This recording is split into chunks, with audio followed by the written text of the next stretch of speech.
The smell of wet earth was the only thing that seemed real that morning. Helena got off the bus with a worn leather suitcase and a folded brown envelope in her coat pocket. The driver didn't even look back when he closed the door. The bus drove off, raising dust on the dirt road, and she stood there, her shoes sinking into the fine mud that covered the shoulder. Around her, the silence of the countryside was so profound it seemed to weigh her down. A weight that pushed her down, that begged her to sit down, to stop fighting. But Helena didn't sit down. She adjusted the strap of her suitcase on her shoulder and began to walk. She was 37 years old. Her dark hair was tied back in a loose bun, and she had dark circles under her eyes that weren't from a sleepless night, but from years of suffering. Her brown eyes had that faded gleam of someone who had cried so much that her body had stopped producing tears as a form of protection. She wasn't wearing makeup. She wasn't wearing a wedding ring. She wasn't wearing anything that reminded her of the woman she had been just 6 months ago. 6 months. That was the time separating Helena from the life she believed was hers.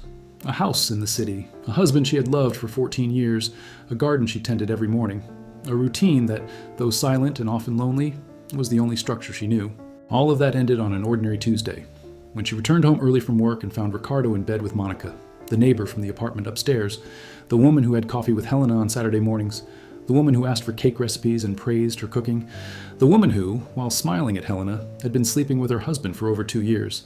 Helena didn't scream, she didn't throw anything. She didn't cry there in front of them. She stood still in the doorway of the room as if the ground had disappeared and she were floating above an abyss. Ricardo stood up, put on his pants, and said with a nonchalance that hurt more than any slap, "It was about time you figured it out." Monica covered her face with the sheet, but she didn't seem ashamed. She seemed relieved. Helena left home that same night. She took only her clothes and a box of photos she had kept since childhood. She slept at a co-worker's house for 2 weeks, then rented a small room downtown where the noise of cars at night mingled with the thoughts that kept her awake. It was in that room that she received the divorce papers. Ricardo didn't apologize. At the hearing, he said the marriage had been dead for years, that Helena was too good for him, that she wasn't fun, that she was predictable, that she cooked well but didn't know how to live. Each word was a small knife. It didn't kill, but it cut deep, and Helena listened to it all in silence, her hands on her knees clutching the fabric of her skirt as if that were the only thing keeping her whole. The division of assets was quick. Ricardo kept the apartment. Ricardo kept the car. The joint account, which never had much, was split in half. Helena left the marriage with little more than 40,000 reais, a suitcase of clothes, and the certainty that it wasn't enough. It had never been enough. Not for her husband, not for his family, who always treated her like a silent guest at Christmas parties, and not for herself, who had spent her whole life trying to deserve a place that was never truly offered. It was her coworker, Dona Zilda, who showed her the advertisement. A small farm for sale in the interior of Minas Gerais, near a small town called Serra do Cruzeiro. 5 hectares of land, a brick house with 3 rooms, an empty corral, an abandoned orchard, and included in the price, an old horse that the former owner didn't want to take. The price was low because the place was in ruins, 38,000 reais, almost everything Helena had. Dona Zilda said, "You're crazy." Helena replied, "Probably." And she bought it. The property was located at the end of a dirt road that climbed a gentle hill before descending into a valley where the river flowed narrow and silent. The house had peeling walls, windows without glass, and a roof with broken tiles that let in light and rain. The undergrowth had taken over. The yard was covered. The orchard had mango, guava, and jabuticaba trees, all covered in vines and tall grass.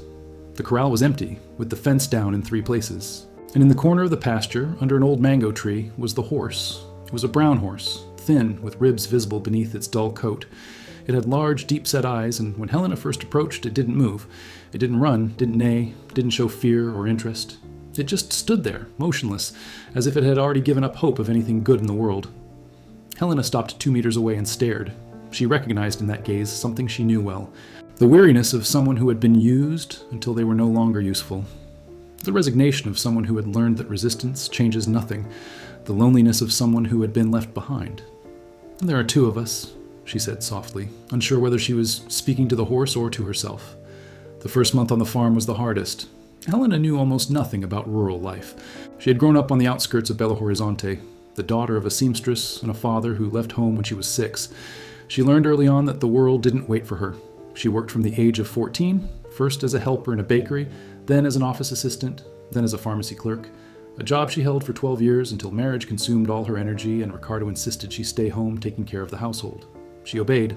She always obeyed. Now, alone on a dilapidated property, with no neighbors nearby and no cell phone signal for most of the day, she had to learn everything from scratch. She learned to light the wood-burning stove by watching videos in the city, where she went once a week to buy groceries. She learned to seal the windows with thick plastic until she could afford new glass. She learned to clear weeds with a hoe, sweating under the sun until her hands blistered, then burst, creating calluses. She went to bed at 8 o'clock at night, exhausted, and woke up at 5, to the singing of birds whose names she still didn't know. The horse remained in the same spot. Helena began bringing him water and some chopped hay every morning. At first, he didn't move when she approached. After a week, he began turning his head toward her when he heard her footsteps. By the third week, he slowly walked to the bucket of water even before she put it down. Helena smiled that day.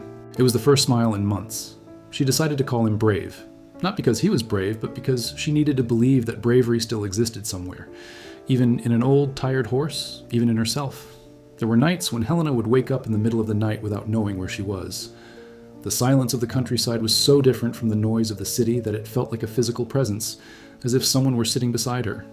She sat beside the bed, observing. On those nights, she would get up, light the lamp, and go to the window. She would look at the starry sky and feel a loneliness so great it seemed to fill the entire valley. It wasn't the loneliness of someone who is alone that she knew. It was the loneliness of someone who no longer knows who she is.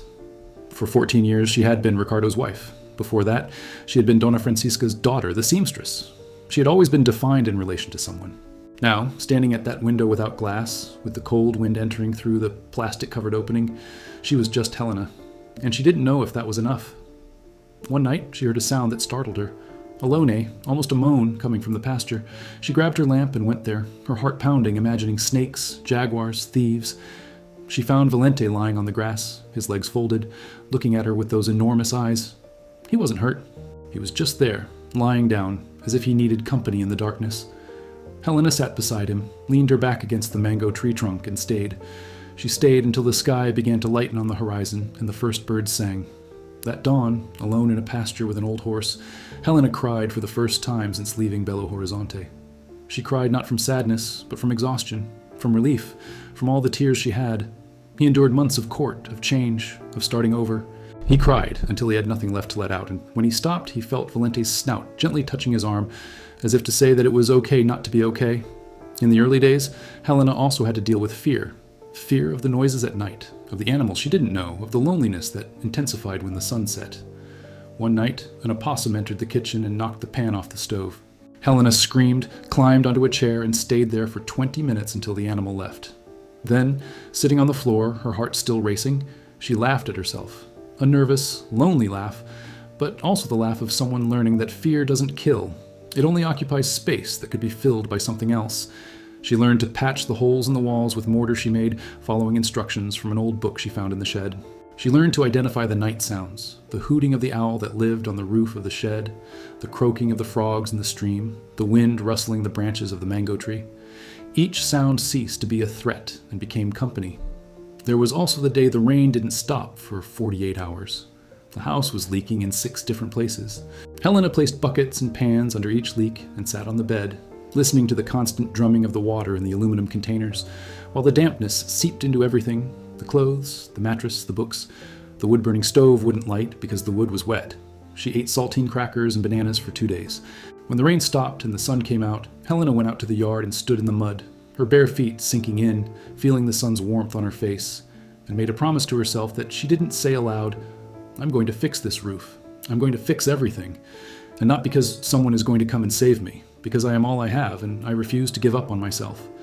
The town of Serra do Cruzeiro was small, with fewer than 4,000 inhabitants. It had a central square with a church, a market, a pharmacy, a school, and 3 bars. People knew each other by name. Based on her nickname and family history, Helena was an outsider, a city woman living alone who bought the property from the late Geraldo, and according to local gossip, probably wouldn't last 2 months. Dona Carmen, the market owner, was the first person to speak to Helena beyond what was necessary. She was a short woman with white hair and calloused hands, who had managed the market for 40 years and knew everyone who walked through the door. When Helena appeared for the 3rd time, buying beans, rice, cornmeal, and kerosene, Dona Carmen asked, "Are you the girl from Geraldo's farm?" Helena confirmed with a nod. "Alone?" Helena confirmed again. Dona Carmen was silent for a moment, then said, "Geraldo was a good man, but he abandoned that farm in recent years. He got sick, poor thing. The horse that stayed there was his pride and joy. His name was Thunder." Helena almost smiled. "I called him Brave." Dona Carmen raised an eyebrow. Brave is a good name for someone who needs courage. The first few weeks in the city were marked by curious stares and interrupted conversations whenever Helena entered a room. She felt the judgments as if they were invisible hands pointing. A woman alone, without a husband, without children, without family in the region, she bought an abandoned property. For many, it was a cause for suspicion. For others, pity. Helena wanted neither. She only wanted to be left in peace, to rebuild what little she had left. It was on one of those days at the market that she first heard his name. Cicero. Donna Carmen mentioned it casually while weighing the beans. If you need help with the fence, look for Cicero. He lives on the property over there across the river. He's quiet, but he knows his stuff. Helena kept the name in mind without intending to use it. She didn't want to ask anyone for help. She had already asked for too much in her life and received too little. But the fence was a problem she couldn't solve alone. After 2 weeks of trying to straighten the fallen posts, with injured hands and the fence still crooked, Helena gave up. She asked Mrs. Carmen how to find Cicero. Follow the road past the wooden bridge. His house is the one with a lemon tree in front. Helena went on Wednesday morning. Cicero's property was simple but well kept. A brick house with a veranda, a small garden with herbs, an organized chicken coop, and indeed a leafy lemon tree at the entrance. She knocked on the gate and waited. He appeared after a minute. He was a tall man with sunburnt skin, gray hair at the temples, and large calloused hands. He was around 45 years old, maybe more, maybe less. The sun and work made it difficult to be sure. He wore a faded button-down shirt, denim trousers, and rubber boots. His face was serious but not harsh. He had dark eyes that seemed to pay attention to everything at once. "Good morning," said Helena. "I'm Helena. I bought the property from Mr. Geraldo." He looked at her for a moment before answering. "I know who you are." A silence. "Mrs. Carmen said that you know about fences." "I understand." Another silence. "I need help. I can pay." Cicero inclined his head slightly as if evaluating not the request, but the person making it. Then he said, "No need to pay. I'll stop by early tomorrow." And he went inside without another word. Helena returned to the farm with a strange feeling. It wasn't gratitude exactly, it was surprise. The surprise of finding someone who offers something without expecting anything in return, in a world that had taught her that everything has a price. Cicero appeared the next day at 6 a.m. with tools on the back of a brown mule. He worked all day on the fence without speaking more than 10 sentences. Helena offered him coffee, which he accepted with a nod. She offered him lunch, which he refused, saying he had already eaten. At the end of the day, the fence was firm, the posts aligned, the wire taut. Helena looked at the work done and felt something she hadn't felt in a long time, a small victory. "It turned out well," she said. Cicero wiped his hands on his pants and looked at the horizon as if checking the weather. "The horse is thin." "I know, I'm taking care of him." He looked at her again with that assessing gaze. "He needs good feed. Just grass isn't enough. He's malnourished. You can talk to Joaquim at the cooperative. Tell him I sent him." Helena mentally noted, "Thank you." Cicero mounted his mule and left without a formal farewell. Helena stood in the yard, watching his silhouette diminish on the dirt road, and thought that there were forms of kindness that didn't need words to be felt. In the following days, Helena bought the recommended feed. Valente ate with such voracity that it made her feel a pang in her chest. How many days had that animal gone hungry before she arrived? How many times had someone passed by him and not cared? She began brushing him every morning, removing dead hair, cleaning his hooves, talking to him as if he understood every word. And perhaps she understood. Because, little by little, the sparkle began to return to Valente's eyes. His fur became smoother. He began to walk through the pasture, raising his head when he heard his name. One afternoon, while Helena was cleaning the orchard, Valente walked up to her and rested his muzzle on her shoulder. Helena stopped what she was doing and rested her forehead against his. They stayed like that for a long time in silence, while the sun set behind the mountains and painted the sky orange and purple. The orchard was the second project. Helena began by pruning the trees, pulling up vines and cleaning around each fruit tree. She discovered that beneath the undergrowth, there was more than she had imagined. In addition to mango, guava, and jaboticaba trees, she found tangerine, lemon, and avocado trees, and even a wild passion fruit vine entwined in the back fence. It was as if the earth was waiting for someone who cared enough to unearth what had always been there. Cicero appeared twice more that month. The first time, he brought lettuce and tomato seedlings left over from his garden. The second time, he came to warn that heavy rain was forecast, and that the roof of the back room needed repairs. Helena asked if he could help. He said yes. They worked together all morning, Helena holding the tiles while Cicero fitted them. At one point, she slipped on the ladder and he caught her arm with a firmness that surprised her. Their eyes met for a second, and Helena felt her face heat up. She quickly looked away. "Careful," he said, And for the first time, his voice wasn't just practical. There was something more to it, something Helena couldn't name. Little by little, Cicero's story reached Helena in pieces, like the fragments of a jigsaw puzzle that no one bothered to assemble. Donna Carmen recounted that he had been married. His wife, Luciana, had died of cancer 7 years earlier. They had no children. After her death, Cicero withdrew from public life. He lived alone on the property, tending to the land, the animals, and nothing else. He only went to town when necessary. He didn't attend church, didn't go to bars, didn't participate in parties. People respected him, but from a distance. Some said he was rude, others that he was proud. Donna Carmen said he was sad, simply sad, and that sadness in men disguises itself as silence. Helena understood this in a way that needed no explanation. She, too, carried sadness as silence. The difference was that her silence came from having been abandoned and his from having lost. But both had the same texture when you touched them, the same dense loneliness that fills an empty house at nightfall. Helena thought a lot about Cicero on the days he didn't show up. Not in a romantic way, not yet. She thought about him as one thinks of someone who reminds one that there are different ways to be strong.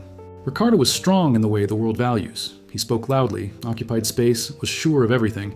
Cicero was strong in a way that no one notices unless they look carefully. He was strong in constancy, in his silent presence, in the way he repaired a fence without complaining about the sun, how he carried weight without groaning, how he spoke few words and each one of them had real weight. Helena began to understand that there was a difference between men who make noise and men who get things done. Ricardo made noise his whole life. Cicero got things done. There were also nights when Helena couldn't sleep and would go out onto the veranda with a blanket over her shoulders. In those moments, the world seemed suspended. The whole valley slept, and she was the only one awake, the only witness to the moon slowly rising over the mountains, to the silvery glow that covered the pasture like a second layer of frost. In those moments, Helena talked to her mother. Not aloud, not like a prayer. She talked internally in that silent place where we keep the people we love who have passed away. Her mother, Donna Francisca, had died when Helena was 23. Lung cancer, although she had never smoked.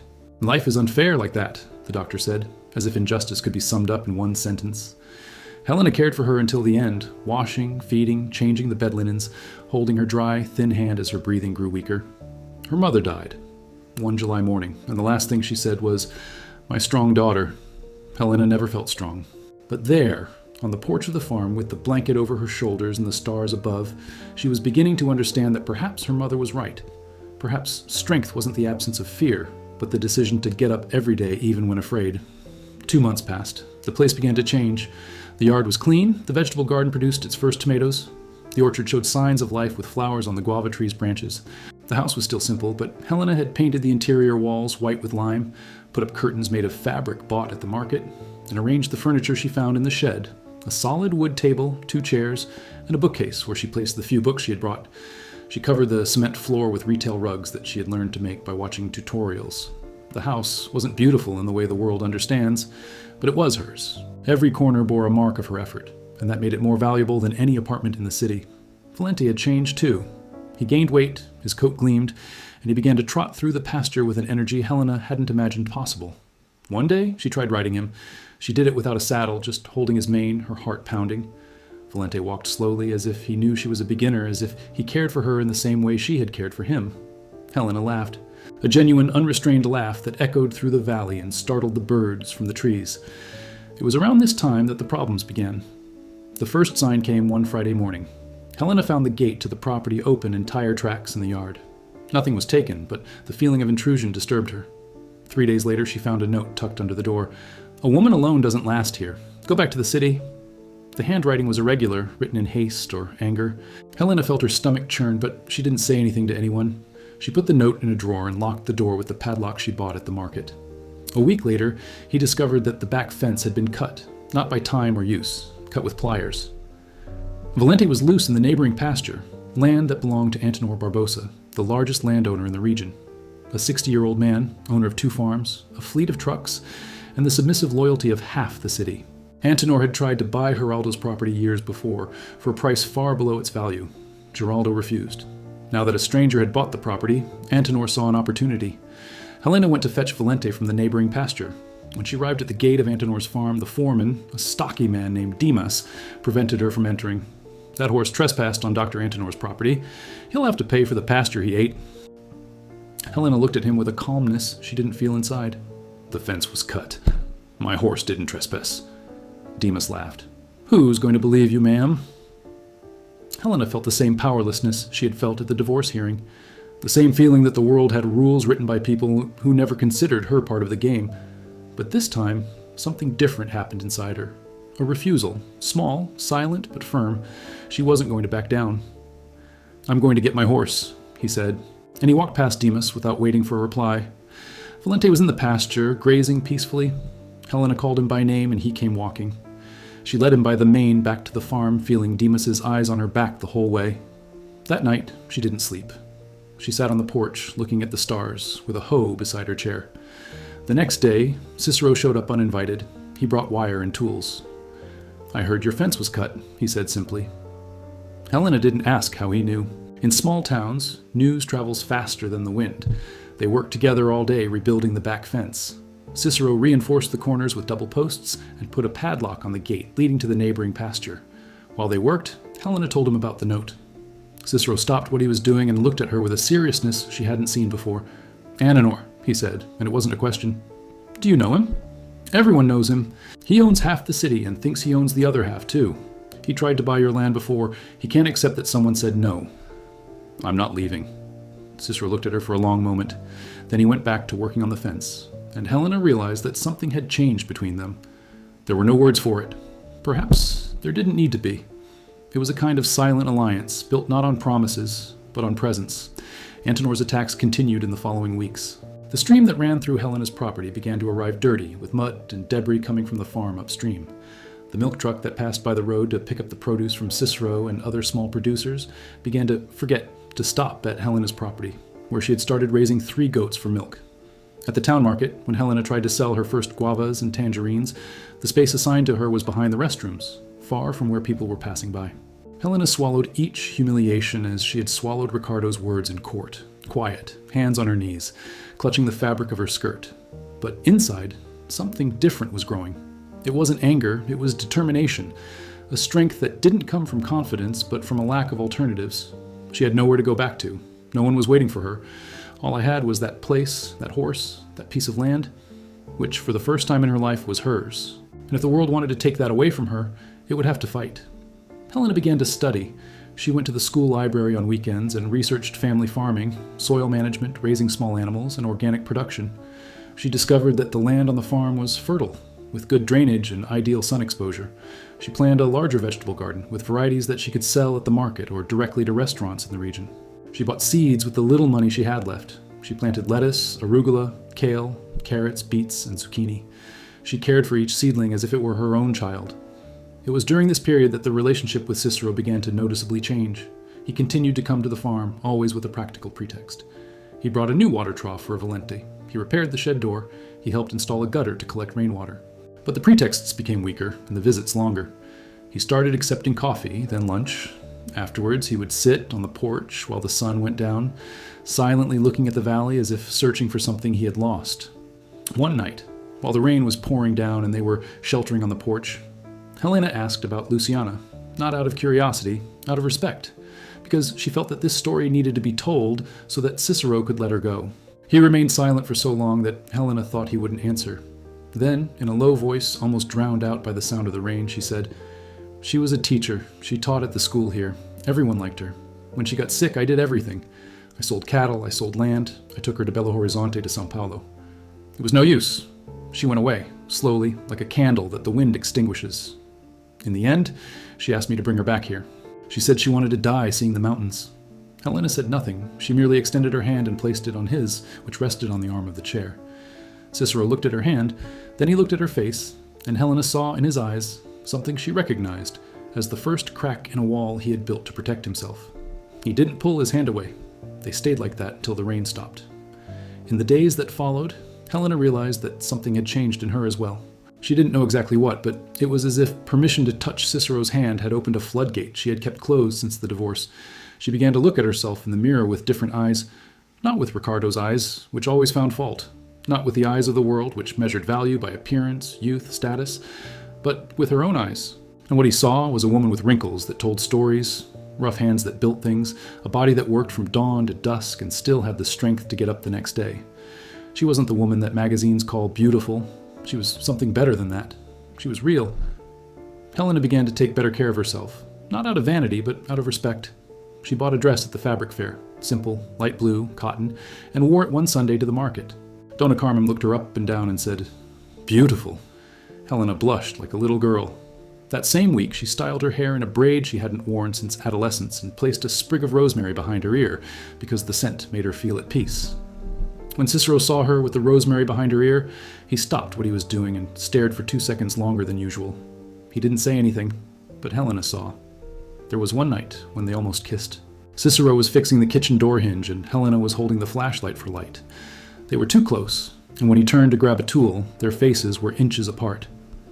Helena felt his breath on her face, warm, smelling of coffee. His eyes drifted down to her lips for a fraction of a second. Helena's heart pounded so hard she was sure he heard it, but neither of them moved. The moment passed like a cloud in front of the sun, quick, leaving only the memory of its warmth. Cicero, she returned to the hinge.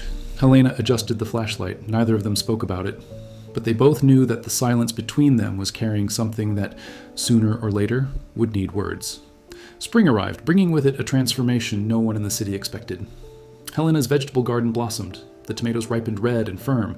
The lettuces grew lush. The zucchini were large and perfect. She started selling at the market, no longer in the corner behind the restrooms, but in a stall she set up herself in the square, arriving at dawn to secure her spot. At first, few people bought. People looked from afar, whispered, walked straight past. But the quality of the produce spoke for itself. One lady tasted the tomato and returned the following Saturday. The owner of the restaurant in the square bought all the cabbages. The school teacher ordered a basket of vegetables every week. Within 2 months, Helena had a steady clientele. It wasn't much, but it was enough to buy what I needed and save a little. She reinvested everything in the place. She bought more seeds, built a simple greenhouse with bamboo and plastic, expanded the chicken coop, and acquired 2 more goats. The farm, which 4 months earlier had been a ruin, now seemed alive. And Valente, who was a skeleton covered in fur, now trotted through the pasture with the pride of a horse that knows it is loved. Antenor didn't like it. Helena's prosperity was a personal affront. Not because she represented an economic threat, her property was a grain of sand compared to his farms, but because she represented something he couldn't stand. Disobedience, someone he had tried to expel and who, instead of leaving, had flourished. The next attack was more serious. One Monday morning, Helena woke to the sound of the goats bleating. She ran to the corral and found the door broken, the goats loose, and the water trough overturned. On the ground were boot prints that were neither hers nor Cicero's. Helena felt the blood rush to her face, a mixture of fear and fury that made her tremble. She gathered the goats, repaired the corral, and for the first time went to the police station in town. The police chief, Osvaldo, was a man with a large belly and small eyes who chewed on a toothpick while listening to Helena. He wrote everything down in a notebook, asked generic questions, and at the end said, "Mrs. Helena, I'll investigate, but without proof it's difficult. Did you see anyone?" Helena knew what that meant. Nobody was going to do anything. Antenor was too powerful, and she was nobody. She left the police station with the same feeling of helplessness as always. But on her way back, she stopped at Donna Carmen's market. The old woman looked at her attentively and said, "I saw your face. What happened?" Helena told her everything. Donna Carmen listened in silence, then said something Helena didn't expect. "You're not alone, girl. You may think you are, but you're not." That week, things started to happen. So Joaquim, from the cooperative, showed up at the farm with a donation of feed for the goats. Donna Teresa, the seamstress, brought a cake and spent an hour chatting. The priest from the church sent a message saying that Helena was welcome at Sunday Mass, and Cicero started sleeping on the farm's porch, wrapped in a blanket with a hunting rifle leaning against the wall. Helena discovered this on the 3rd morning when she woke before sunrise and found him there, sitting in the chair, with the coffee already brewed on the wood-burning stove. "What are you doing here?" she asked, more surprised than anything else. He answered without looking at her. "Tending the fence." Helena looked at the rifle, at the steaming coffee in the aluminum mug, at his face marked by a sleepless night, and understood that this man was doing something for her that no one had ever done before. He was present, without asking for anything, without expecting anything, just present. "Cicero." He looked at her. "Thank you." He nodded and drank his coffee, and Helena felt that the ground beneath her feet, that hard-packed earth floor she had chosen as her own, was firmer than ever. Their relationship continued to grow like the plants in the garden, slowly, without haste, nourished by small gestures and shared silences. Cicero began to come every day, no longer with pretexts. He came because he wanted to, because there, in that place that another person would call a ruin, he found something he hadn't found alone in his empty house: life. They worked side by side in the vegetable garden with the animals on small home improvements. They talked about the weather, the land, the animals. Gradually, the conversations grew longer, more personal. Cicero spoke about his childhood in a similar place, about his father who was strict but fair, about his mother who sang while cooking.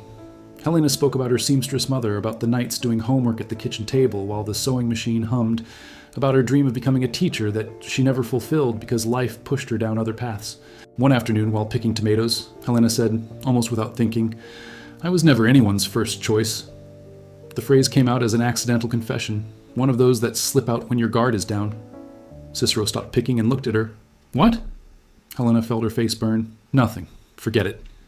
But he didn't forget. They continued picking in silence, and that night, when Cicero was about to leave, he stopped at the gate and said, without turning around, "Luciana was the kindest person I've ever known, but she always said that true kindness is the kind that no one notices. I noticed yours." Helena stood on the balcony long after he left, her heart beating at a rhythm she had forgotten existed. Winter arrived dry and cold. The mornings were frosty, covering the pasture in white, and Helena had to cover the vegetable garden with tarps to protect the seedlings. Valente spent more time under the mango tree, and Helena started taking him to the barn at night, where it was warmer. The goats produced less milk, but Helena had learned to make cheese and sold it at the market along with the vegetables that survived the cold. Life on the farm was difficult in winter, but Helena discovered a beauty in that difficulty. The beauty of depending on herself, of knowing that the meal on the table was the fruit of her labor.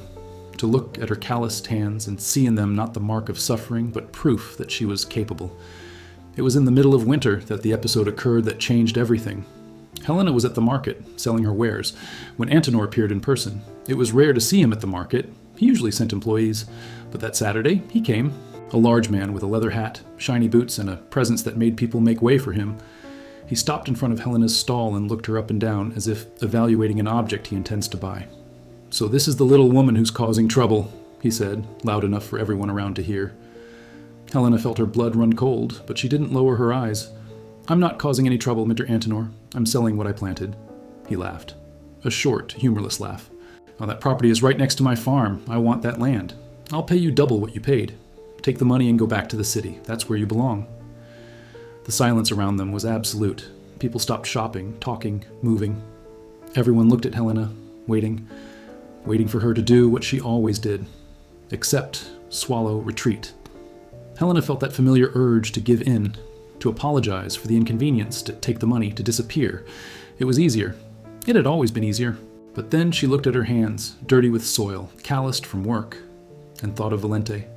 She thought of the horse that was dying of hunger and neglect when she arrived. She thought of how he came back to life because someone cared. She thought of herself at that bedroom door, looking at Ricardo and Monica, feeling the ground disappear beneath her feet. And she thought that she would never again let anyone take the ground from under her feet. "It's not for sale," Helena said. Her voice didn't tremble. Antenor looked at her with a mixture of surprise and irritation. "Listen here. You heard me. It's not for sale. Not today, not tomorrow, not ever. That land is mine. I paid for it. I take care of it. I live on it. And nobody, not you, not anyone, is going to take it from me." The silence continued. Helena felt her legs trembling under the table, but no one saw. Antenor blushed. He opened his mouth to reply, but before he could speak, a voice came from behind him. "The girl was clear, Antenor." It was Cicero. He was standing a few meters away, his hands in his pockets, his face expressionless. But there was something in his eyes that wasn't expressionless. It was steel. Antenor turned around. "Nobody called you, Cicero?" "No one needs to call me. I came to buy tomatoes." One or two people chuckled softly. Antenor looked around, realized he was losing his audience, and left without saying anything more. Helena stood behind the tent, feeling her legs weaken.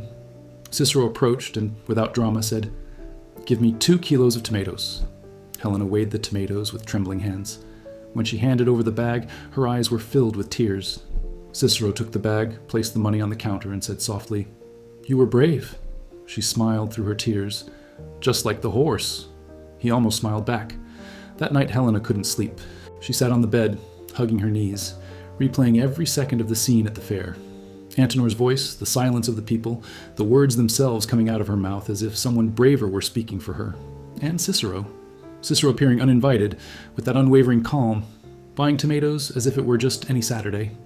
Helena felt something strange in her chest when she thought of him. It wasn't gratitude, although there was gratitude. It wasn't attraction, although there was something that could be called that. It was the feeling of being seen by someone who didn't need explanations, of being known without needing to tell her own story because the other already read it in her gestures, in her silences, in her hands dirty with earth. She thought of Ricardo, of how he never truly saw her, of how, for 14 years, she had been a backdrop in his life. Present, functional, decorative, but never essential. Ricardo didn't ask how her day had been. He didn't notice when she got a haircut. He didn't realize when she cried in the bathroom after an argument. Helena existed in the marriage like furniture in a house, necessary but invisible. And she accepted this because she believed that's how love worked, that love was routine, it was tolerance, it was staying even when everything inside you screamed to leave. It took her 37 years and a betrayal to understand that it wasn't. That love, true love, was something else. It was what Cicero did without knowing, being present. The following week, Cicero brought home a puppy. It was a brown mongrel with big ears and restless eyes that wouldn't stop wagging its tail. It was born next door, Cicero said, as if he needed to justify himself. I thought it would be good to have a dog on the farm for security. Helena picked up the puppy, and it licked her entire face. She laughed, and Cicero looked at her laughing and quickly looked away, as if he had seen something he wasn't ready to face yet. Helena named the dog Sparky because it wouldn't stay still for a second. And that night, for the first time, she slept without fear, with Sparky curled up at the foot of the bed and Valente gently snorting in the enclosure outside. After that day at the fair, something changed in the city. The people who had previously looked at Helena with suspicion began to look at her with respect, not because she had done something grand, but because she had done something rare. She had said no. In a city where Antenor dictated the rules, someone finally refused to obey. And it wasn't a powerful man, a politician, or a rival. It was a woman alone, from elsewhere, without money, without influence, with nothing but a farm under reconstruction and an old horse. The next morning, while Helena was buying kerosene, Dona Carmen said, "Yesterday you earned more than in a tomato sale, girl." Helena didn't understand at the time, but she did in the following days, when more people showed up at her stall, when neighbors who had never been to the farm stopped by to say good morning, and when the school teacher invited her to give a talk about organic gardening to the children. Helena was being seen, not as the betrayed woman, not as the poor thing, not as the stranger. She was being seen for who she was, a woman who decided not to give up. Helena went to school one Tuesday morning, her hands still dirty with soil from planting. The children looked at her curiously, that tall woman with her hair tied back, wearing rubber boots, and a shy smile that appeared when she talked about plants. Helena taught them how to prepare the soil, how to make compost, how to plant seeds at the right depth. The children asked questions that made her laugh. Does a tomato sprout green and turn red, or does it sprout red and turn green? If I plant a jam, will a jam tree grow? Does your horse eat salad? Helena answered each one with patience and affection, and when class ended and the children ran off to recess, the teacher, Dona Aparecida, took Helena's hand and said, "You have a gift for teaching, you know?" Helena felt a lump in her throat. It was exactly what she had dreamed of being her whole life, a teacher, the dream she had abandoned because life had pushed her in other directions. And there it was, returning through a door she hadn't expected. Helena started going to school every Tuesday. The children planted a vegetable garden in the schoolyard, and Helena supervised the seedlings' growth with the same attention she gave to her own garden. She saw children who had never touched the soil learn to care for a plant. She saw restless boys fall silent while watching an earthworm digging in the soil. She saw girls who said they were disgusted by dirt laugh while mixing manure into the compost bin. And she understood that teaching wasn't about transferring knowledge, it was about planting something in someone and waiting patiently for it to grow. One afternoon, a boy named Pedro, about 9 years old with big eyes and an oversized shirt, stayed after school to help Helena water the plants. While they worked, he said without looking at her, "My father left too." Helena stopped watering. She looked at him.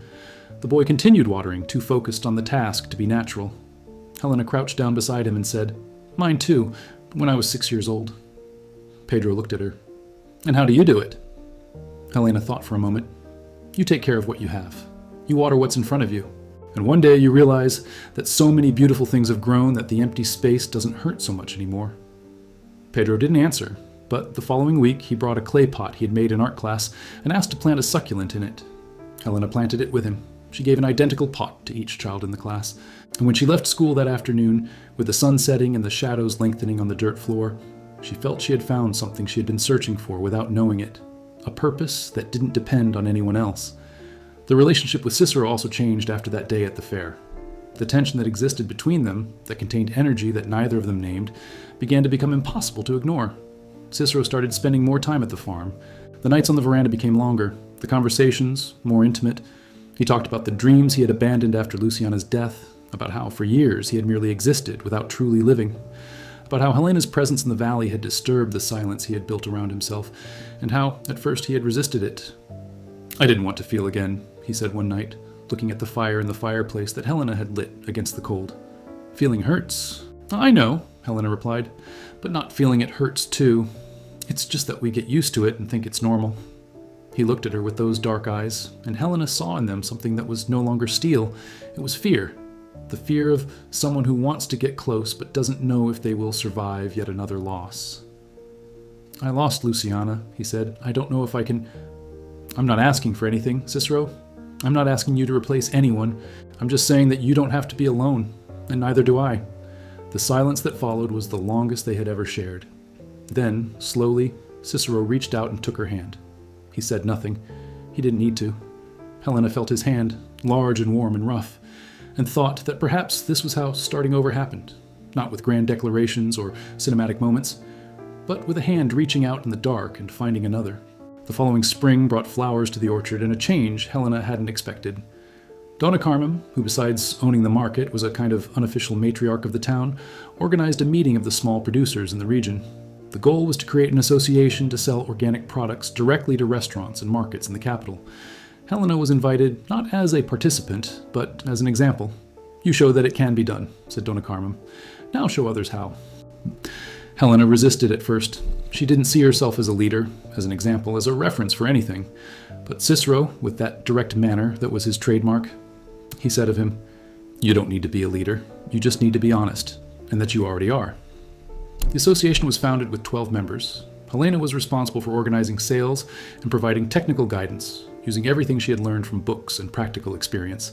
In 6 months, the association was already supplying 3 restaurants in Belo Horizonte and 2 organic markets. The income of small producers in the region doubled, and Helena, who arrived in the city with a battered suitcase and a brown envelope, was now known by name in places she never imagined. Antenor tried one last tactic. He sent his lawyer to question the documentation for the property, alleging irregularities in the deed. Helena could have panicked. Instead, she went to the registry office with all the documents, checked every detail, and discovered that the deed was perfect. Antenor's lawyer backed down. Antenor himself, for the first time, remained silent. It was Donna Carmem who brought the news, weeks later, with a smile Helena had never seen on her face. "Antenor is selling the lower farm. It seems he's having financial problems. The bank is on his case." Helena didn't feel joy. She only felt the relief of someone who knows the storm has passed without any desire to see the other person suffer. Life was already taking what it needed to take, without her needing to wish for it. On the 1-year anniversary of Helena's arrival at the farm, Cicero showed up early in the morning, as usual. But this time, he didn't come with tools or seedlings. He came with a simple, but well-cared-for, brown leather saddle slung over his shoulder. "It belonged to Luciana," he said, placing the saddle on the fence. "She used to ride it when she was young. It's been stored in the barn since..." He didn't finish the sentence. "I think Valente would like it." Helena looked at the saddle, then at Cicero, and understood the weight of that gesture. He wasn't just giving her a saddle, he was letting go of a piece of the past so he could hold on to something in the present. "Are you sure?" she asked. He nodded. "I have." Helena saddled Valente for the first time that morning. The horse accepted the saddle as if it had always been there, and when Helena mounted and rode across the field, she felt the wind on her face and thought that this moment contained everything. The pain that came before, the rejection, the loneliness, the bruised hands, the sleepless nights, the threatening notes, the humiliations swallowed in silence. Everything had led her to this point. To this sunny morning, riding a horse the world had discarded, in a place no one wanted her, in a life she had built from scratch with her own hands. Cicero watched her from the gate, and when Helena returned, her face flushed and her eyes shining, he looked at her in a way that no word either of them knew could explain. It was recognition. It was admiration. It was something more that didn't yet have a name, but that they both felt as if they felt the sun on their backs and the earth beneath their feet. Helena dismounted and stood beside Valente, stroking his neck. Cicero approached slowly, as if approaching something fragile. He stopped before her, and for the first time in 7 years, did what he hadn't been able to do. He lowered his guard. "Helena, try? I don't know how to do this right. I don't know how to say the right things. I'm quiet, I'm difficult, and I'll probably be complicated company, but..." He stopped. He swallowed. "I don't want to go home alone anymore." Helena felt her eyes welling up, not with sadness, with something she couldn't name, something that felt like hope, but deeper, something that felt like belonging, but more real. "Then don't come back," she said. Cicero rested his forehead against hers, as Helena did with Valente. And there, in the yard of a farm that was once a ruin and now a home, two human beings whom the world had left behind met. Not with fireworks or background music, but with the simple truth that sometimes life breaks people so that they can be rebuilt by kinder hands. The following months were the most fulfilling Helena had ever lived. Cicero didn't officially move to the farm, the city would talk, and both of them respected other people's opinions enough not to provoke. But he was there every morning and most nights. They worked together, ate together, laughed together. Helena discovered that Cicero had a dry, intelligent sense of humor that only appeared when he was comfortable. Cicero discovered that Helena sang while cooking, softly, without understanding, and that her voice was the most beautiful thing he had heard since the last time Luciana laughed. They didn't define what they were. They exchanged no oaths or made no promises. But every night, before Cicero left or stayed, he would hold Helena's hand for a moment and look into her eyes. And in that look was everything that words couldn't convey. One Sunday afternoon, Helena was in the orchard picking jaboticabas when she saw a black car stop on the road in front of the farm. Her heart instinctively raced.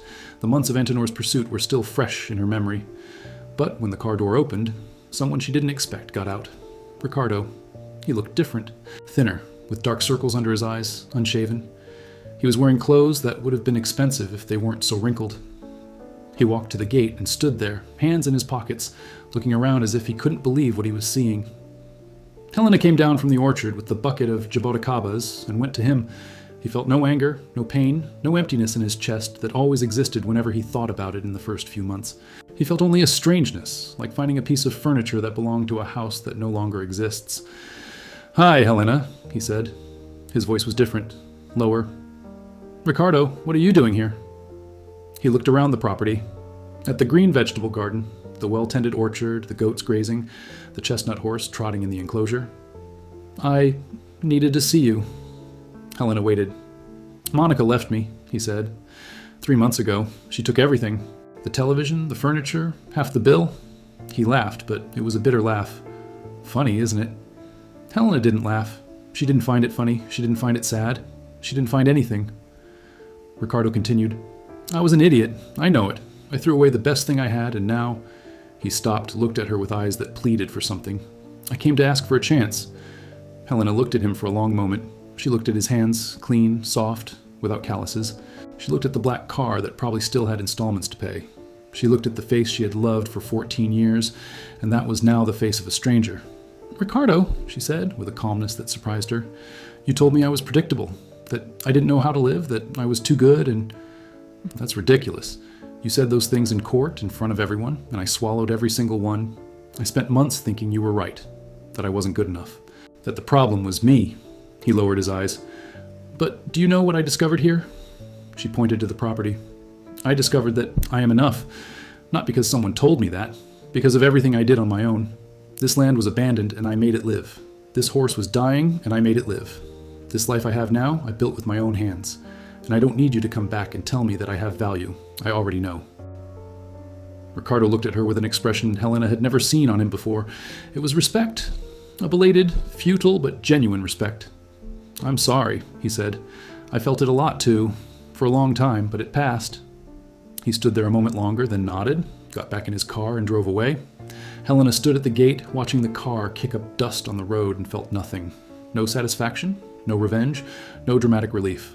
Just the quietude of someone who has finally closed a door that has been open for too long. When she turned around, Cicero was in the yard with a bucket of water for the goats. He looked at her and asked bluntly, "Who was it?" "Nobody," Helena said. And for the first time, it was true. She went back to the porch and sat in the chair. Spark came to lie down at her feet, and Valente, in the enclosure, raised his head as if he sensed something had happened. Helena looked at her own hands.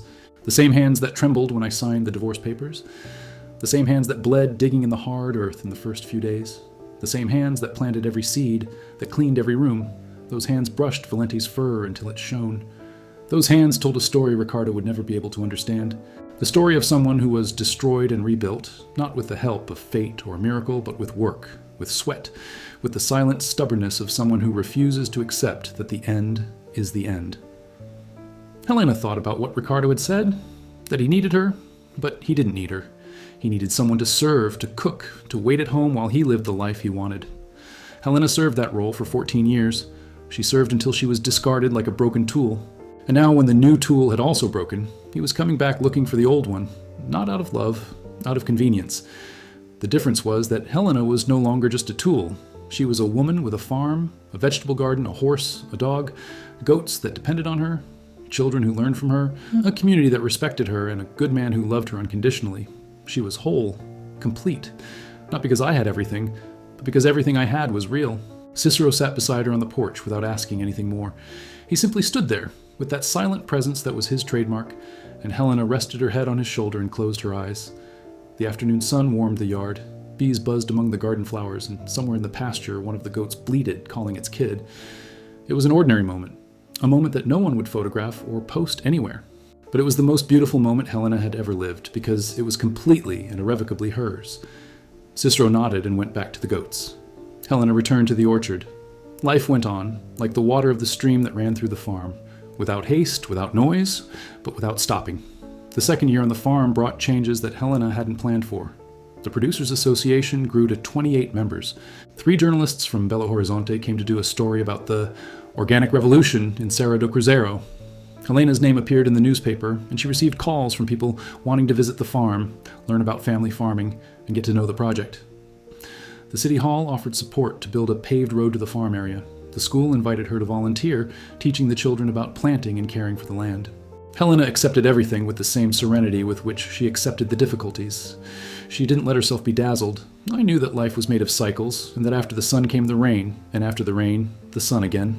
What mattered wasn't what happened, but who she was while it was happening. On a warm, starry November night, Helena and Cicero sat on the porch after dinner. Valenti grazed in the enclosure, the goats slept in the corral, and the silence of the valley was that good silence, which is not the absence of sound, but the presence of peace. Cicero took something out of his shirt pocket. It was a simple silver ring without stones or embellishments. Helena looked at the ring, then at him. "I made it in Mr. Marcos's workshop, in the city," he said, as if explaining the origin of some tool. "It's not gold because I'm not a man of gold, but it's real silver and I made it with my own hands." Helena held the ring between her fingers and felt its weight. It was light, much lighter than the gold ring she had worn for 14 years, which had never meant what it should have. "Cicero, are you asking me?" "I'm asking to stay. Forever, if you want." Helena looked at the dark valley, at the stars, at the horse in the enclosure, at her own calloused hands holding a wedding ring. Silverware made by a man who didn't know how to say nice things, but knew how to do true things. "I want to," she said. He placed the ring on her finger and his hands trembled. Helena noticed this and held his hands firmly in hers, like someone holding something precious they're afraid to drop. "You're trembling," she said softly. "I know," he replied. "It's been a long time since I'd trembled for something good." Helena felt the tears stream down her face, warm and slow, and she didn't wipe them away. She let them fall because they were good tears, tears that cleanse instead of hurt. She placed her hand on his face, and the kiss that followed wasn't their first, but it sealed something they both knew. That life, after being destroyed, can be rebuilt with more truth than it had before. The wedding took place in the church in the town square, a small ceremony with Dona Carmen as godmother, so Joaquim as godfather, and half the town occupying the wooden pews. Helena wore a simple white cotton dress that Dona Teresa had sewn especially for her. Cicero wore a new shirt and his usual boots because, as he said, "I won't lie, not even about my feet." The priest spoke about new beginnings. Dona Carmen cried. The schoolchildren threw rice as they left. At the party, which was held in the yard of the farm with makeshift tables and food prepared by the women of the group, Helena danced with Cicero to a song playing on an old radio someone had brought. Neither of them knew how to dance. They stepped on each other's feet and laughed. And that's exactly how it should be. Imperfect, awkward, and completely true. At one point during the party, Dona Carmen pulled Helena aside and said, her eyes red from crying throughout the entire ceremony, "Your mother would be proud of you." Helena hugged the old woman tightly, because at that moment Dona Carmen was all the mother she never had. The one who died, the one who didn't exist in her marriage to Ricardo, the one she always wanted to be. And Dona Carmen embraced her back with the firmness of someone who knows that certain embraces carry the weight of a lifetime. So Joaquim, from the cooperative, made a toast with a glass of cachaça raised to the sky. For the woman who arrived with a suitcase and left with a city. Everyone laughed and clapped, and Helena hid her face in Cicero's shoulder, embarrassed and happy at the same time. The children from school also came. Pedro, the boy with the big eyes, brought a drawing he had made especially for Helena. A house with a horse, a garden full of flowers, and two figures holding hands in front. Below, he wrote in a child's crooked handwriting, "For Aunt Helena, who taught us how to plant." Helena kept the drawing in the same box where she kept her childhood photos, because that drawing was as much a part of her history as any photograph. That night, after the guests had left and the yard was silent, Helena went out to see Valente. The horse was in the enclosure under the mango tree, his coat glistening in the moonlight. When she approached, he walked up to her and rested his muzzle on her shoulder as he always did. Helena hugged his neck and pressed her face against his soft mane. "We did it, Valente," she whispered. "We did it." The horse snorted softly, as if in agreement. Helena stood there for a while, listening to the crickets, smelling the earth, looking at the stars. She thought about the woman who got off that bus 2 years ago, with a battered suitcase and a brown envelope. She thought about the pain, the humiliation, the sleepless nights, the fear. And she thought about how all of that, every bit of suffering, had been the path that brought her there. Not because the suffering was necessary or just, but because she didn't give up. Because, when the world told her she wasn't enough, she decided to prove to herself that she was. Not to the world, to herself. And that difference changed everything. Cicero appeared on the balcony. "Come to bed," he said, in that deep, gentle voice that was uniquely his. Helena gave Valente one last caress and walked back home. To the home that was hers. To the man who chose her, not despite her scars, but because of everything she was, scars included. To the life she built with her own hands, brick by brick, seed by seed, day by day. At the door, she stopped and looked back at the moonlit property. The orchard, the vegetable garden, the corral, the horse. Everything was there, quiet and alive, waiting for the dawn to begin another day. Helena took a deep breath, felt the cold night air fill her lungs, and went inside. The door closed with a soft sound. Inside, the house was warm. The wood-burning stove still crackled with the last embers. The solid wood table, the one Helena had found in the shed on the first day and sanded with her own hands until it was smooth, still had the remains of dinner. Simple ceramic plates, aluminum cups, a plate with cornbread that Donna Carmen had sent. On the wall, next to the bookshelf, Helena had hung Pedro's drawing in a simple frame, "For Aunt Helena, who taught us how to plant." Next to the drawing, a unique photo, Helena and Cicero on their wedding day, taken by Donna Teresa with an old cell phone, a little out of focus, with the two smiling in a way that wasn't posed, that was just real. Helena looked at the photo every night before bed, not out of vanity nor nostalgia, but because that photo was proof that life can change, that endings aren't always endings, that sometimes what seems like destruction is just the earth being turned over before planting. Cicero was already in bed, with Spark curled up at his feet. When Helen entered the room, he opened his eyes and reached out his hand. She took it. He took his hand and lay down beside him, feeling the warmth of his body, the comforting weight of the blanket, the silence of the house that was no longer empty, but full of life, of history, of everything they had built together and separately. "Good evening," said Helena. "Good evening," said Cicero. And they slept. They slept the peaceful sleep of those who are not afraid of tomorrow. Not because tomorrow was guaranteed, but because they did enough with today. And out there in the enclosure, Valente raised his head to the sky, and if anyone had been close enough to hear, they would have heard something that sounded like a sigh, the sigh of someone who, after a long and tiring time, had finally found rest. The following morning dawned like all the other mornings in that valley.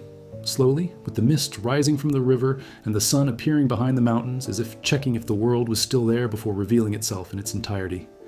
Helen awoke before the sun, as always, but this time, when she opened her eyes, the first thing she saw was not the whitewashed ceiling.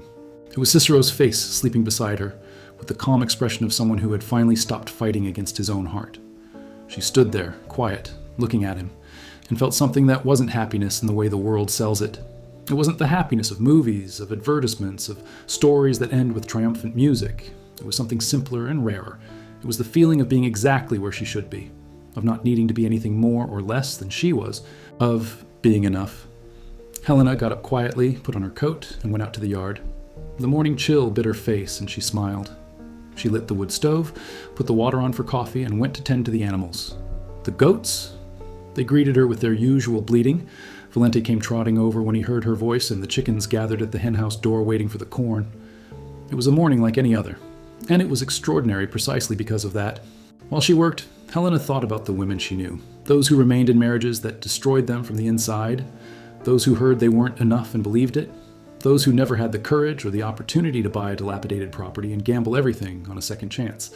She thought of them with tenderness, not superiority, because she knew that the difference between her and any other woman in the same situation wasn't courage. It was desperation. She only started over because she had nothing left to lose, and sometimes having nothing to lose is the greatest freedom there is. Cicero appeared on the veranda with 2 mugs of coffee.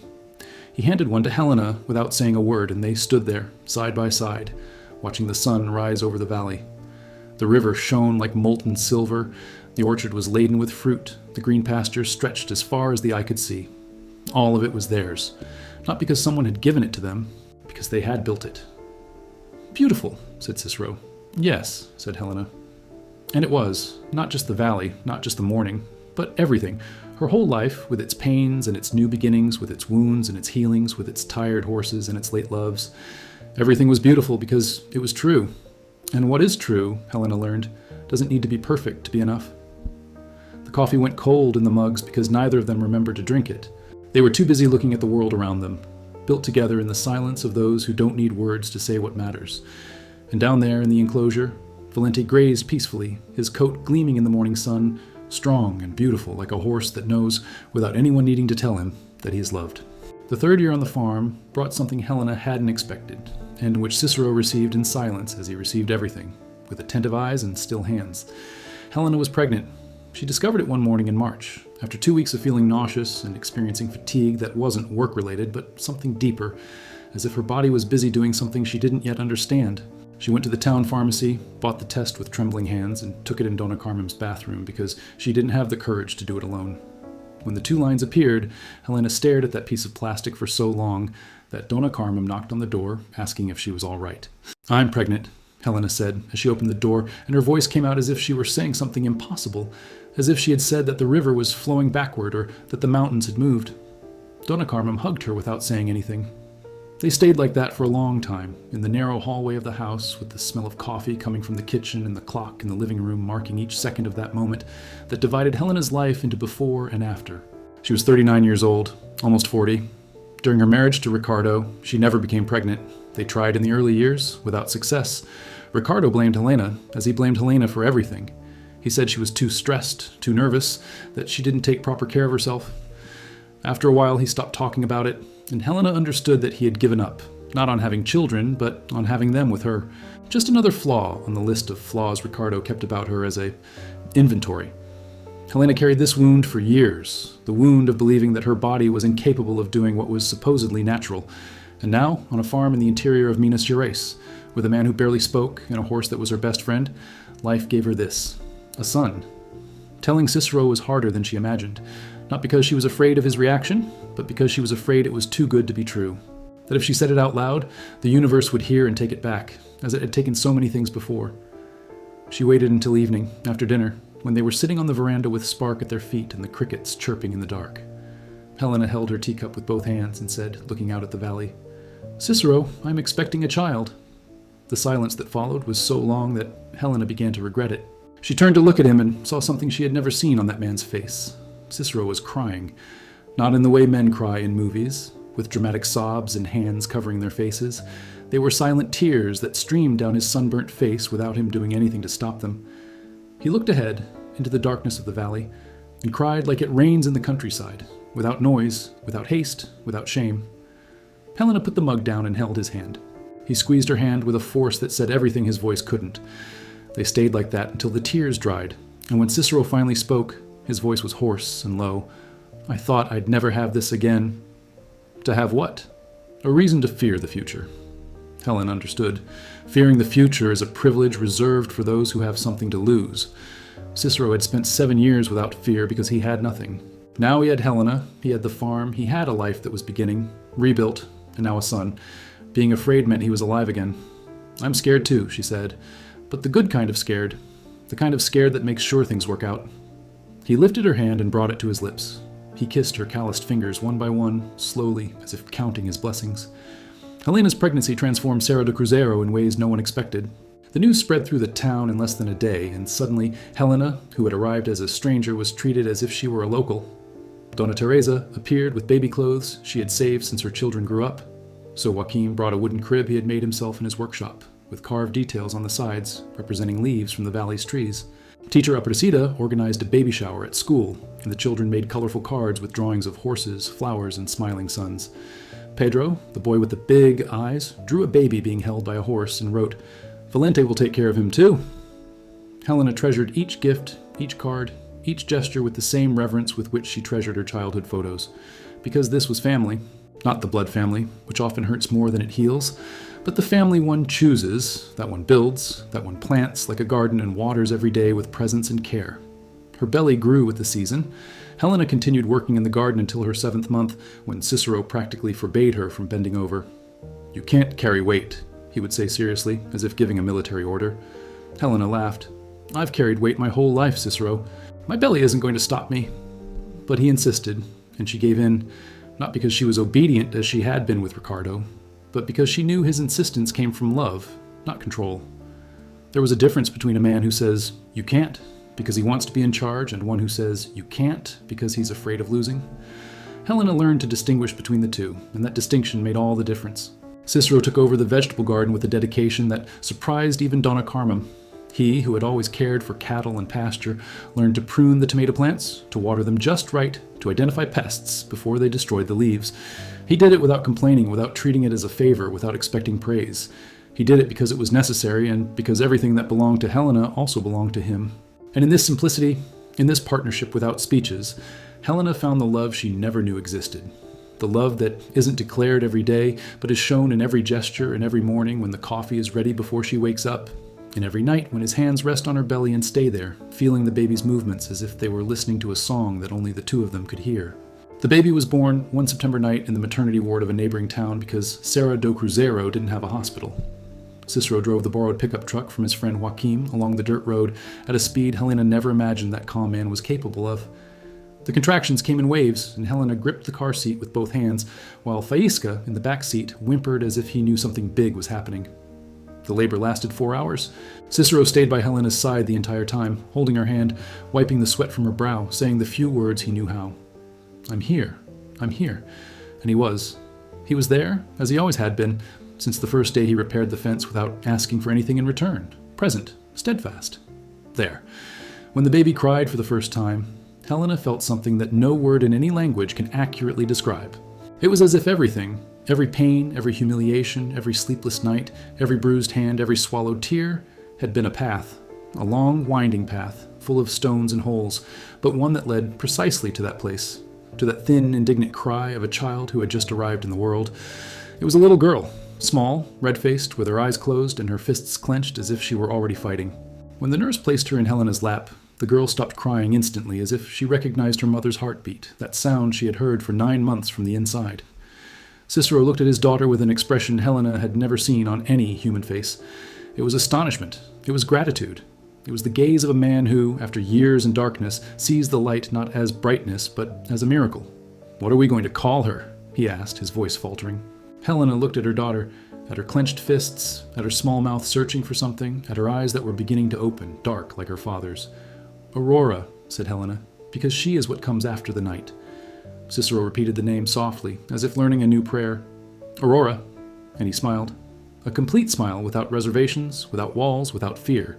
The first truly complete smile Helena had seen on his face. They took Aurora to the farm 3 days later.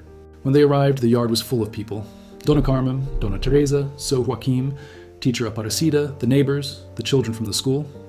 They had decorated the porch with colorful ribbons and a hand-painted sign that read, "Welcome Aurora." Helena got out of the truck with the baby in her arms and looked at all those people who, 2 years before, didn't even know her name. People who received her with distrust, then with curiosity, then with respect, and now with love. That wasn't charity. It wasn't pity. It was community. It was what happens when someone plants with sincerity, not only in the land, but in people. Valente approached the fence of the enclosure as Helena passed by with Aurora. He stretched his neck and sniffed the baby with his soft nose, and Aurora opened her eyes and looked at the horse as if she were seeing something she already knew from somewhere. Helena laughed and placed her daughter's hand on Valente's nose, and the horse remained still, careful, as if he knew that this tiny being was too precious to move. "She'll ride it one day," said Cicero, standing beside them. "She will," said Helena, "and she won't be afraid." "It won't happen," Cicero agreed, "because her mother never had it." Helena looked at him. "I've been afraid my whole life, Cicero." "I know, but you did it all even though you were scared. That's not a lack of fear. That's bravery." Helena looked at Valente, at Aurora, at the place that had been a ruin and was now home. "Valentia," she repeated softly and smiled, because the horse's name had never made so much sense. The following months were the fullest Helena had ever lived. Full not of events or achievements, but of life in the simplest sense of the word. Aurora slept in the crib that her father Joachim had made, under the roof that Cicero had repaired in the house that Helena had painted with her own hands. She nursed in the early morning, while Helena gazed out the window at the starry sky, and in those moments of absolute silence, with her daughter at her breast and the world asleep, Helena felt a peace she didn't know existed. A peace that wasn't the absence of problems, but the presence of meaning. The vegetable garden continued to produce. The Producers Association continued to grow. The school children continued planting. And Helena continued to be exactly who she was. A woman who arrived with a battered suitcase and a brown envelope and built, with her own hands, a heart filled with the silent stubbornness of someone who refuses to give up. A life that no one believed was possible. On a warm, bright December afternoon, Helena was sitting on the porch, breastfeeding Aurora, when she saw the postman coming up the dirt road.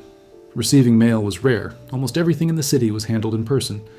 The postman handed her a white envelope, addressed to her, postmarked Belo Horizonte. Helena opened it with one hand while holding Aurora with the other. It was a letter from Dona Zilda, the co-worker who had shown her the advertisement for the property.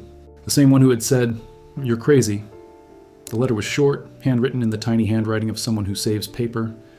"Helena, I passed by the street where you used to live and saw that Ricardo's apartment is for sale. It seems he moved. Nobody knows where. I think about you all the time. I hope you're well. When I showed you that ad for the country house, I thought it was silly. Now I think it was the best thing I ever did. Your friend, Zilda." Helena folded the letter and put it in her pocket. She looked at the valley, at the laden orchard, at Valenti grazing, at Cicero appearing on the horizon carrying firewood, at Aurora sleeping in her lap with her mouth slightly open and her fists clenched. He didn't answer the letter that day, nor the next. He answered a week later, on a quiet night, with Aurora asleep in her crib and Cicero reading an old almanac in the chair beside her. He wrote in the firm handwriting of someone who knows what he wants to say. "Zilda, I'm more than well. I'm alive, truly. Thank you for showing me that advertisement. Thank you for calling me crazy. Sometimes madness is the shortest path to the truth. With love, Helena." He put the letter in the envelope, sealed it, and the next morning took it to the city post office. On his way back, he passed the school and saw the children. She watered the vegetable garden she had planted with them. She passed by the market and Dona Carmen waved from the door. She crossed the wooden bridge over the river and heard the water running over the stones, that sound that had been the same for hundreds of years and would be the same for hundreds more. When he arrived at the site, Valenti trotted up to the fence, and Helena pressed her face against his, just as she had done on the first day, when they were just two abandoned beings trying to survive. The difference was that now they were both alive. Not just breathing, not just existing, but truly alive, with their fur shining, their eyes bright, and their hearts beating for reasons that were worthwhile. Helena went inside, picked Aurora up, and went out onto the veranda. The afternoon sun bathed the golden valley in color, and the air held that sweet scent of ripe jaboticaba fruit, signifying that the orchard needed harvesting. Cicero appeared at the gate with firewood in his arms, Faísca running around his boots, and when he saw her on the veranda with her daughter in her arms, he stopped. He stood there, still, looking at the two of them, and on his face was that expression Helena knew so well, the expression of a man who doesn't believe in his own luck. "Come on," said Helena, smiling. "The coffee will get cold."